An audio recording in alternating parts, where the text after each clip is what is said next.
1 കോടിയിലധികം ആളുകൾ താമസിക്കുന്ന ഒരു നഗരം നിന്ന നിൽപ്പിൽ കടലിനടിയിലേക്ക് മുങ്ങിത്താഴുന്നാൽ എന്താകും അവസ്ഥ? അല്ലെങ്കിൽ കടൽ വെള്ളം ജനവാസ കേന്ദ്രങ്ങളിലേക്ക് കുതിച്ചെത്തിയാൽ എന്താകും? അതുമല്ലെങ്കിൽ തങ്ങളുടെ ഇതുവരെയുള്ള എല്ലാ സമ്പാദ്യവും കടലെടുക്കുന്നത് കാണേണ്ടി വരുമ്പോഴുണ്ടാകുന്ന മാനസികാവസ്ഥ എന്തായിരിക്കും? ജീവൻ പോയില്ലോ എന്നോർത്ത് മറ്റൊരു നാട്ടിലേക്കോ അല്ലെങ്കിൽ ഏതെങ്കിലും അഭയാർത്ഥി ക്യാമ്പിലേക്കോ ജീവിതം പറിച്ചു മാറ്റപ്പെട്ടേക്കാം.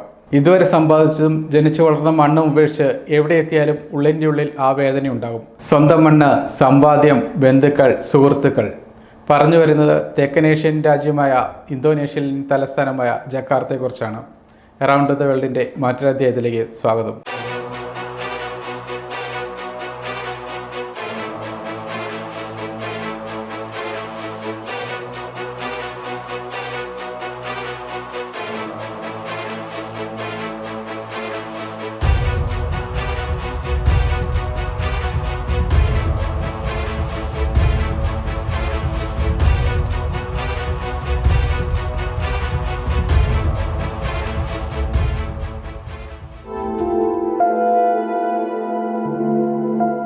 ജപ്പാനിലെ ടോക്കിയോ കഴിഞ്ഞാൽ ലോകത്ത് ഏറ്റവും അധികം ആളുകൾ ജീവിക്കുന്ന രണ്ടാമത്തെ നഗര മേഖലയാണ് ജക്കാർത്ത. ഇന്തോനേഷ്യയിലെ ഏറ്റവും വലിയ നഗരമായ ജക്കാർത്തയിൽ ഏതാണ്ട് 1 കോടി ജനങ്ങൾ ജീവിക്കുന്നുണ്ടെന്നാണ് ഔദ്യോഗിക കണക്ക്. ജാവാൻ തീരത്ത് സ്ഥിതി ചെയ്യുന്ന ജക്കാർത്ത നഗരത്തെ വൈകാതെ കടൽ വിഴുങ്ങുമെന്ന റിപ്പോർട്ടുകളാണ് പുറത്തുവരുന്നത്.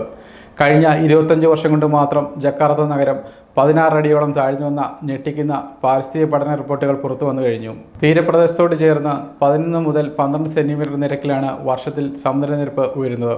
ഭൂപ്രദേശത്തിൻ്റെ 40% സമുദ്രനിരപ്പിന് താഴെയായിട്ടുള്ള ജക്കാർത്തയുടെ അവസ്ഥ 2050 ആകുമ്പോഴേക്കും ജക്കാർത്തയുടെ 95% മുങ്ങുമെന്നാണ് വിദഗ്ധർ ചൂണ്ടിക്കാട്ടുന്നത്. വേൾഡ് എക്കണോമിക്സ് ഫോറത്തിൻ്റെ അഭിപ്രായത്തിൽ ലോകത്ത് അതിവേഗം അപ്രത്യക്ഷമാകുന്ന നഗരങ്ങളിൽ ഒന്നാണ് ജക്കാർത്ത. നഗരത്തിൻ്റെ പകുതിയോളം ഭാഗം ഇപ്പോൾ വെള്ളത്തിനടിയിലാണെന്നും റിപ്പോർട്ടുകളുണ്ട്. വർഷത്തിൽ 300 ദിവസം മഴ ലഭിച്ചുകൊണ്ടിരുന്ന ഇന്തോനേഷ്യയിൽ 13 നദികളുണ്ട്. ജക്കാർത്തയിൽ പച്ചപ്പുള്ളികളൊന്നും അവശേഷിക്കുന്നില്ലെന്ന് ജക്കാർത്ത ആസ്ഥാനമായുള്ള കാലാവസ്ഥാ വിദഗ്ധൻ ഡിക്കി എഡ്വിൻ മുൻപ് പറഞ്ഞിരുന്നു.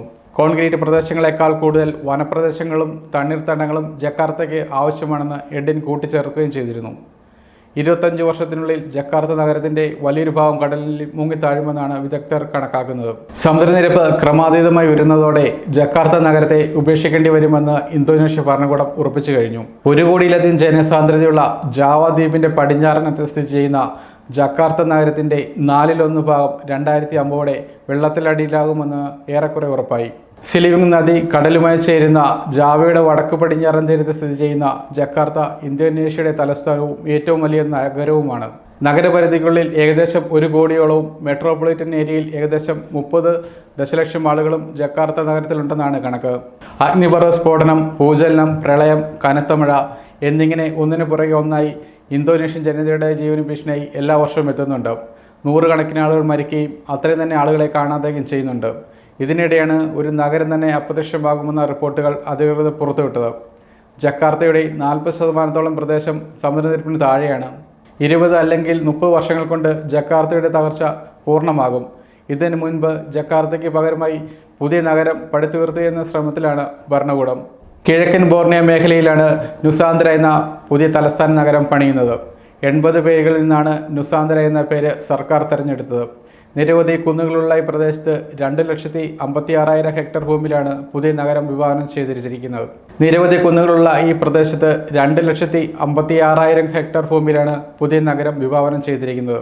സുസ്ഥിരത ഉറപ്പുവരുത്തുന്നതും പാരിസ്ഥിതികമായ കാര്യങ്ങളിൽ ശ്രദ്ധ ചെലുത്തുന്നതുമായ ഒരു രൂപകൽപ്പനയായിരിക്കും ഈ നഗരത്തിനുണ്ടായിരിക്കുക.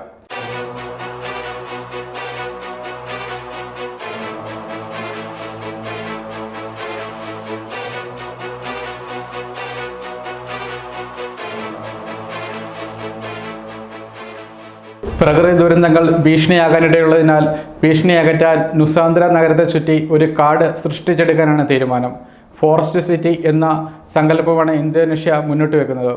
2022 പുതിയ നഗരത്തിൻ്റെ ജോലികൾ ആരംഭിച്ചു. അപ്രോച്ച് റോഡുകൾ നിർമ്മിക്കുകയും ആവശ്യമായ ഭാഗങ്ങളിലെ കുന്നുകൾ നിരത്തുകയും ചെയ്യുന്ന പ്രവൃത്തികളാണ് തുടരുന്നത്. ആദ്യം പണിയുന്നത് സർക്കാർ ഓഫീസുകൾക്ക് ആവശ്യമായ കെട്ടിടങ്ങളാണ്. ഗവൺമെൻറ് സെൻട്രൽ ഏരിയ സോൺ എന്നാണ് ഈ പ്രവർത്തനങ്ങൾ അറിയപ്പെടുന്നത്. സർക്കാർ ഓഫീസുകൾ, സ്കൂളുകൾ, ആശുപത്രികൾ എന്നിവയടങ്ങുന്ന കെട്ടിടങ്ങൾ ഈ മേഖലയിൽ വരും. 5 ഘട്ടങ്ങളിലാണ് നഗരത്തിൻ്റെ പണി പൂർത്തീകരിക്കുക. $35 ബില്യൺ മൊത്തം ചെലവ് പ്രതീക്ഷിക്കുന്നത്. ലക്ഷക്കണക്കിന് തൊഴിലാളികളുടെ സഹായം ഈ നഗരത്തിൻ്റെ നിർമ്മാണത്തിന് ആവശ്യമായി വരും. 2050 ജക്കാർത്ത ഏറെക്കുറെ കടലിനടിയിലാകുമെന്ന് മുന്നറിയിപ്പുള്ളതിനാൽ 2045 പ്രൊജക്ട് പൂർത്തിയാക്കാനാണ് സർക്കാർ ശ്രമിക്കുന്നത്.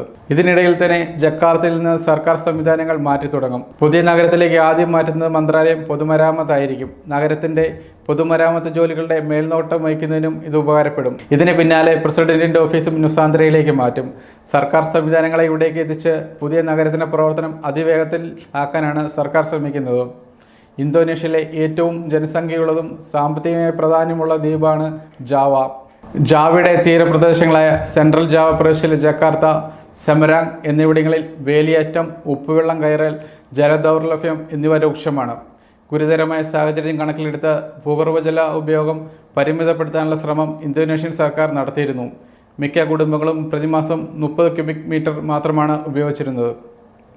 പ്രകൃതിയെ ദ്രോഹിച്ചതിൻ്റെ ഫലമാണ് ജക്കാർത്ത ഇന്ന് അനുഭവിക്കുന്നതെന്നും അല്ലെന്നുമുള്ള വാദങ്ങളുണ്ട്. ഇന്തോനേഷ്യയെ എന്നും മുൾമുനയിൽ നിർത്തിയിരുന്ന പ്രകൃതി ദുരന്തങ്ങൾ തന്നെയാണ് നഗരത്തിൻ്റെ തകർച്ചയ്ക്ക് കാരണമാകുമെന്ന ആരോപണങ്ങളുമുണ്ട്.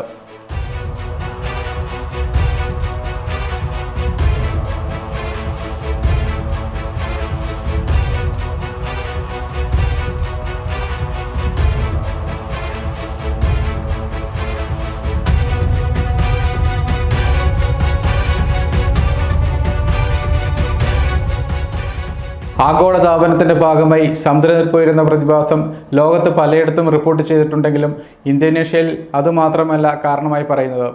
ജപ്പാൻ അധിനിവേശ കാലത്ത് മരങ്ങൾ വ്യാപകമായി വെട്ടി നശിപ്പിച്ചത് മണ്ണൊലിപ്പിന് കാരണമായി. ഒഴുകിയെത്തിയ വലിയ തോതിലുള്ള മണ്ണ് സിലിവിംഗ് നദിയിൽ പതിക്കുകയും ഡെൽറ്റ രൂപപ്പെടുകയും ചെയ്തു. ഇത്തരത്തിൽ രൂപപ്പെട്ട ഭാഗങ്ങൾ മുൻപ് കണ്ടൽക്കാടുകൾ നിറഞ്ഞ ചതുപ്പ് നിലയങ്ങളായിരുന്നു. പിന്നീട് ഇവ നശിപ്പിക്കപ്പെടുകയും ഇവിടെ ചില്ലറ വ്യാപാര കേന്ദ്രങ്ങൾ, ഓഫീസ്, അപ്പാർട്ട്മെൻറ്റുകൾ, കെട്ടിടങ്ങൾ എന്നിവ ഉയരുകയും ചെയ്തു. ഇത്തരം കയ്യേറ്റം വ്യാപകമായതോടെ ജക്കാർത്തയിലെ തണ്ണീർത്തടങ്ങളിൽ 97% കോൺക്രീറ്റ് കാടുകളായി. പിൽക്കാലത്ത് ഈ മണ്ണിൻ്റെ ഘടനയ്ക്ക് മാറ്റം വരികയും ദുർബലമാകുകയും ചെയ്തു. വർഷാവർഷം ഉയരുന്ന ജനസാന്ദ്രതയും നഗരവത്കരണം ശക്തമായതും ജക്കാർത്തയെ നശിപ്പിച്ചു. ജനസാന്ദ്രത വർദ്ധിച്ചതിനൊപ്പം ഭൂഗർഭജലത്തിന്റെ ഉപയോഗവും ഞെട്ടിക്കുന്നതായിരുന്നു. ഇങ്ങനെയുള്ള നിരവധി കാരണങ്ങളാണ് ജക്കാർത്ത നഗരത്തിന്റെ തകർച്ചയ്ക്ക് കാരണമായി പറയുന്നത്. അമിതമായ ഭൂഗർഭജല ചൂഷണവും നഗരവികസനവും കാരണം ജക്കാർത്തയുടെ ചില ഭാഗങ്ങൾ പ്രതിവർഷം 25 സെന്റിമീറ്റർ വരെ താഴ്ന്നു പോവുകയാണെന്ന് മന്ത്രി എർലാംഗോ ഹാർട്ടാർട്ടോ തുറന്നു പറഞ്ഞിരുന്നു. ഭൂഗർഭജലത്തിന്റെ അധിക ഉപയോഗം മൂലം മേൽഭാഗം കൂടുതൽ താഴുകയും പാറയും ചെളിയും ഒന്നിന് മുകളിൽ ഒന്നായി അടിഞ്ഞുകൂടുകയും ചെയ്തു. നഗരമില്ലാതാകുമെന്ന് ഭരണകൂടം ഏറെക്കുറെ ഉറപ്പിച്ചതിനാൽ പുതിയ നഗരത്തിലേക്കുള്ള കുടിയേറ്റം പ്രതീക്ഷിച്ച് കഴിയുകയാണ് ഇന്തോനേഷ്യൻ ജനത.